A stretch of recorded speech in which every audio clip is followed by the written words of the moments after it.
नमस्कार। आज हम चल रहे हैं भोपाल के पास एक शांत पहाड़ी पर बसे सांची के स्तूपों की दुनिया में। ये सिर्फ पुरानी इमारतें नहीं हैं, बल्कि ये एक ऐसे दौर की कहानी कहती हैं जब भारत में आप कह सकते हैं नए दर्शन और विश्वास आकार ले रहे थे। हमारे पास जो जानकारी है वो इसके बनने, इसके बचने और इसके पीछे जो विचार हैं उन पर रोशनी डालती है। तो चलिए इस खजाने को खोलते हैं। बिल्कुल। और ये मतलब करीब 2500 साल पुराने विचारों, कला और आस्था का प्रतीक है। और सोचने वाली बात यह है कि सांची आज हमारे सामने है, ये काफी हद तक सही समय पर लिए गए कुछ समझदारी भरे फैसलों और हाँ, थोड़े भाग्य का भी नतीजा है। अच्छा, ये सुनने में दिलचस्प है। मतलब इसका बचना सिर्फ इत्तेफाक नहीं था। मैंने पढ़ा है कि 19वीं सदी में यूरोपियंस की इस पर खास नजर थी, है ना? हाँ, बिल्कुल। खासकर फ्रांसीसी और अंग्रेज जो इसके पूर्वी तोरण, मतलब वो मुख्य द्वार जी, उसे अपने म्यूजियम ले जाना चाहते थे। हाँ, और यहीं पर आप देखिए भोपाल की जो शासक थी शाहजहां बेगम और फिर सुल्तान जहां बेगम, उनकी दूरदर्शिता काम आई। उन्होंने न सिर्फ इसे ले जाने से मना किया, बल्कि इसके रख रखाव के लिए जरूरी संसाधन भी दिए। अच्छा। पुरातत्वविद जॉन मार्शल जैसे लोगों ने उनके सहयोग से यहाँ काम किया। नतीजा, असली तोरण यहीं सांची में रहे और यूरोप को सिर्फ प्लास्टिक की नकलें भेजी गईं। वाह! इसी समझदारी की वजह से आज हम सांची को देख पा रहे हैं, जबकि अमरावती जैसे दूसरे स्तूप हैं। हाँ। उनका वैभव एक तरह से खो गया क्योंकि उनके अवशेषों को उनके महत्व समझे जाने से पहले ही हटा दिया गया था। वाकई कमाल की कहानी है। पर ये स्तूप असल में हैं क्या? मतलब सिर्फ टीले या कुछ और?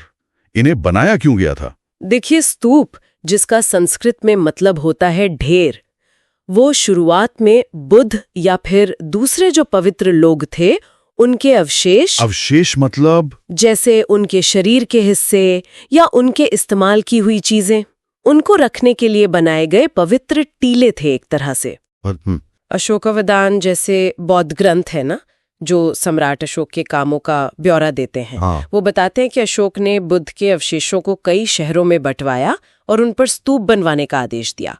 धीरे धीरे ये मिट्टी के टीले वो ज्यादा विस्तृत ढांचों में बदल गए। अच्छा, कैसे? उनमें एक गुंबद जैसा अंड होता था, उसके ऊपर बालकनी सी हर्मिका, एक मस्तूल जिसे यष्टि कहते हैं, और अक्सर एक छतरी भी होती थी ऊपर। पूरा स्तूप ही फिर बुद्ध और उनके धम्म का प्रतीक बन गया और पूजा जाने लगा। तो क्या इन्हें सिर्फ राजा महाराजा ही बनवाते थे या आम लोगों का भी इसमें हाथ था? नहीं, सांची के जो शिलालेख मिले हैं वो बताते हैं कि ये एक मिला जुला प्रयास था। अच्छा। हाँ, सातवाहन जैसे राजाओं के दान तो थे ही, पर साथ ही शिल्पकारों की श्रेणियां, जैसे हाथी दांत के कारीगर थे।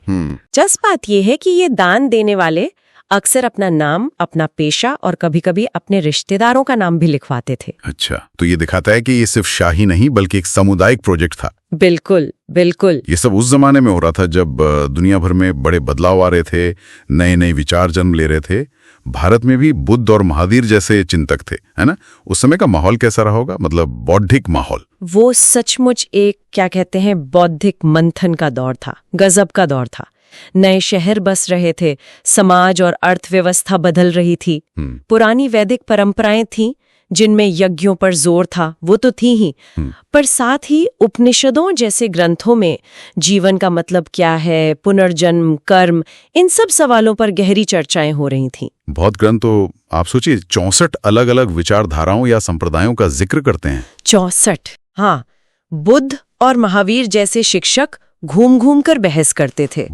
उन्होंने वेदों के एकाधिकार को चुनौती दी और जन्म पर आधारित जो व्यवस्था थी उससे हटकर दुखों से मुक्ति के लिए व्यक्तिगत कोशिश और नैतिकता पर जोर दिया।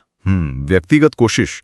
और बुद्ध की मुख्य शिक्षाएं क्या थीं, अगर संक्षेप में बताएं? बुद्ध के उपदेश जो खासकर सुत्त पिटक में मिलते हैं, मतलब उनके प्रवचनों का संग्रह है ये। हाँ। वो तर्क और विवेक पर आधारित थे। वाह। वो कहते थे कि दुनिया स्थायी नहीं है, मतलब अनिच्छ, इसमें कोई स्थायी आत्मा या सार नहीं है, यानी अनंत, और दुख यानी दुख वो जीवन का हिस्सा है। अच्छा। उन्होंने सिखाया कि न तो जरूरत से ज्यादा तपस्या सही है, न ही सिर्फ भोग विलास। बीच का रास्ता अपनाना चाहिए। मध्यम मार्ग। हाँ, मध्यम मार्ग। खुद के प्रयासों और सही आचरण से ही जन्म मरण के चक्कर से छूटकर निब्बाण पाया जा सकता है। निब्बाण यानी? निब्बाण मतलब अहंकार और इच्छाओं का शांत हो जाना, एक तरह से मुक्ति।